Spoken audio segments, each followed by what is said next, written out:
Hey team, welcome back to my channel. In this video, we're going to work through 6 examples of the sequence, and you are going to master this. I guarantee it.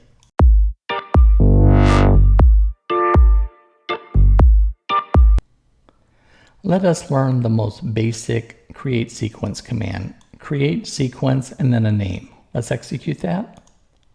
Then let's go see what it looks like over here. And notice it's the sequence name. The default data type is big N. And notice these are 8-byte numbers. And by default, if you say no, you have to say no cache, or the default is I give you cache. Now we can go back to the next 3 statements and notice I'm actually giving the data type. So test question, what is the default data type for a sequence? Big N, you're correct. Let's go. Let's create these next 4. Execute. Let's look at them. And notice now it uses the types that I've given. It gives me my ranges of my numbers.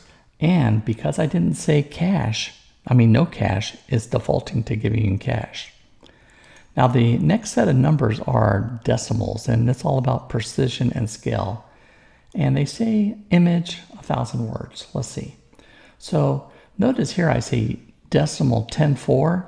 So precision is all of the numbers. Scale is just a fraction. So when we say 5.0, 5 is the complete length, no fraction. So we want all numbers to behave like whole numbers, or if you will, behave like an integer. So look at that, we have a 5.0, 10.0, 15.0 for both of these. Let's see what that looks like.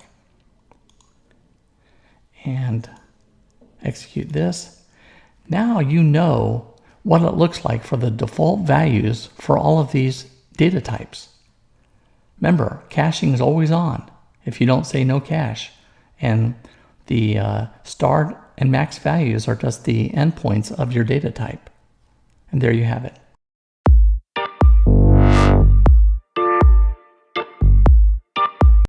Let's move on to step 2. Step 2, we're going to add more parameters to this create sequence command. Here we're saying as an integer, I want to start at 1 and then increment by 1. And then because I'm using this cycle, what that means is like recycle. As soon as I get to 5, go back to 1, work my way back up to 5. So it just stays in a loop. And remember, by default, cache is on, and now we're saying no cache. Now, there are some rules about these numbers. For instance, see my max number is 5. I can't come over here and say start with 6. That would bellyache. It'd crybaby. It's like you can't do that. So you have to play around with these and figure that out. But here we're going to start and we're going to say create that. And then we're going to come over here and look at that. And notice that it starts at 1. Its min value is 1, its max value is 5, and caching is no, but recycle is yes. So let's see how that works. So here you're seeing I'm saying next value for that sequence name. See, they're the same. So here I'm going to initialize this ID to be -1, and then I'm going to print it, and I'm going to bang on this for like 5 times, okay? 1, 2, 3, 4, 5.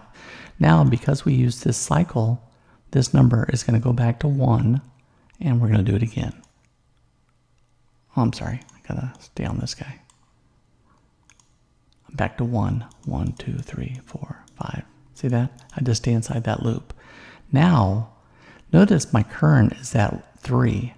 I can alter that sequence and restart it with any number I want. I'm going to restart it with 1 and then come back up here and do it again. Notice we're back to 1. See that? Just always resetting. Cool. And that's the end of video 2.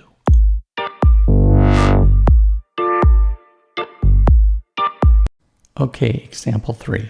Here we're going to create a sequence name, start an incrementer, and look, I'm going to have a recycler between 1 and 3. You know that now. So execute that. And then I'm going to come down here and I'm going to create a table. and my first column's identity column. It's going to go from 1 by 1 to the max number of integers, around 2 billion. And then I'm going to have a sequence number. Now this is just a field. I could have named that X, but I don't want to do that, because it's a good name, sequence number. And then I have some current date. So this is my table.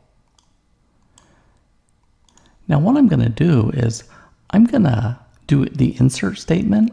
And notice here for the sequence number, I'm going to say next value for that sequence name, this guy. They're the same name. And this is how you get the next value. And then I'm just going to put the date in there, and an identity column auto populates. So what I'm going to do is I'm going to do 20 to 27, and let's see how this works.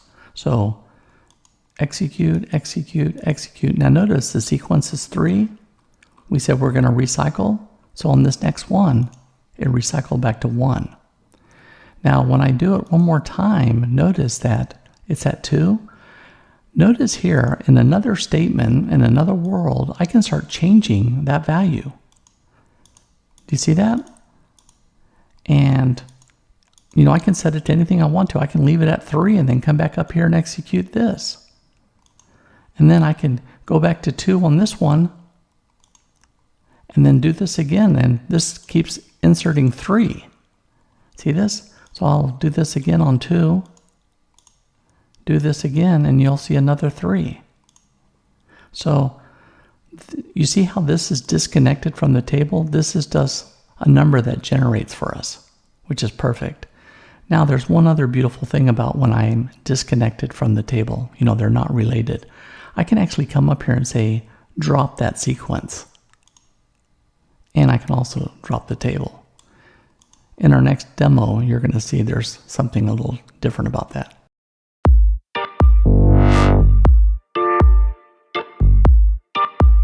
Here we go with example 4. Here I'm creating a sequence called sequence name. It's a big int. I've got this real big number, and we're going to do no recycling. Execute that. And then notice here, I'm going to create a table, the table, and my first column has a default. This is going to be like a constraint on this table, and I'm saying, hey, for its value, I want to use the value from the sequence. So me using this word default kind of makes this mandatory, not null. And then we have another field. Now because I created this default constraint, I can't come up here and say drop sequence now. They're like in a relationship now. So now I can come into lines 25 to 32, and let's insert some data in there. And notice here, I'm not using table ID. That's not part of my insert because the default value comes from that sequence. If you can remember in step 3, I had a column, line 16 sequence number. And then what I had to do is I had to put the value in there. Now I could have came here and typed in 1, 2, 3 all by myself by hand, but we're using a sequence. And that's what helped us. Now in this one, this is auto going to generate. This is almost like an identity column. So let's execute steps 3, 4, and 5. 1, 2, 3, 4, 5. Okay, so we have 5 rows in there. And then I still can't drop that sequence. That sequence is part of, is part of that table. Now, what I can do is I can come down there and I can show you that constraint. And that constraint is called df, the table, whatever that number is. So you can see that that is a check constraint, right? And then what I can do is I can take this constraint and I can alter that table, and I can actually drop that constraint off that table. And once I execute that command, I can actually come up here now and delete that sequence. See, it's gone. I'm going to get it back in here because we're going to use it one more time. But down here, I dropped it. And now notice that I can start using it again. Now imagine I wouldn't have, I just would have dropped the constraint. I can keep just using that. And then what I can do is I can actually put that constraint back on this table. So remember, when I drop that constraint on that table, it doesn't exist on that table anymore. Like when I do this command, there is no constraint. Now that table already exists. So I'm going to say alter table, table name, add, remember that default next value is my sequence name for that column. Let's execute that. Then notice when I execute this command again, we have our constraint. And once we have that constraint, I cannot drop that sequence. And there you have it.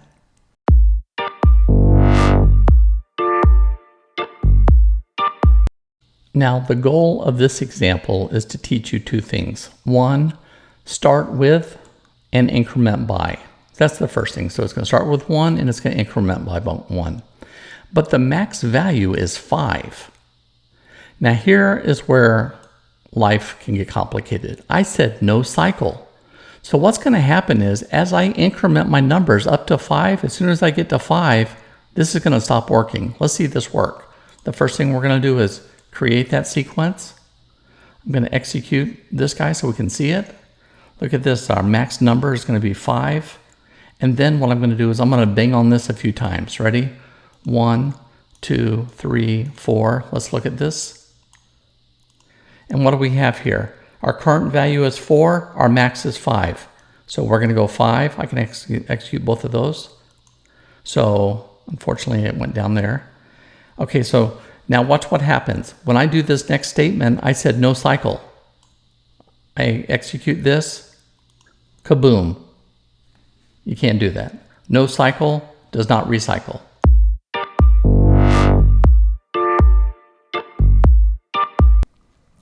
And this is our 6th example. Notice here I'm creating a sequence, my sequence, as a small integer. But look here, I'm starting with -1, and I'm going to increment by -1. And the minimum value is -6, and the max is -1. So we're just going to be counting backwards. You can see that. And I'm going to be recycling. And we can bang on line 14 a few times and actually see that work. One, just going backwards. Right, that's pretty cool. And notice that I'm on -5 right now, and I can alter that and restart it with 3. Now, here's a test question. When I execute line 14, what is that sequence number going to be? Is it going to be -3 or -4? I'm hoping you said -3. Okay, and here's the next thing. So now we're going to create a table and have that sequence in there. And I can execute that. And then notice here, I can get that next value for that sequence and then the date. And the identity column is just an identity column. Let's execute lines 32 to 26 a few times.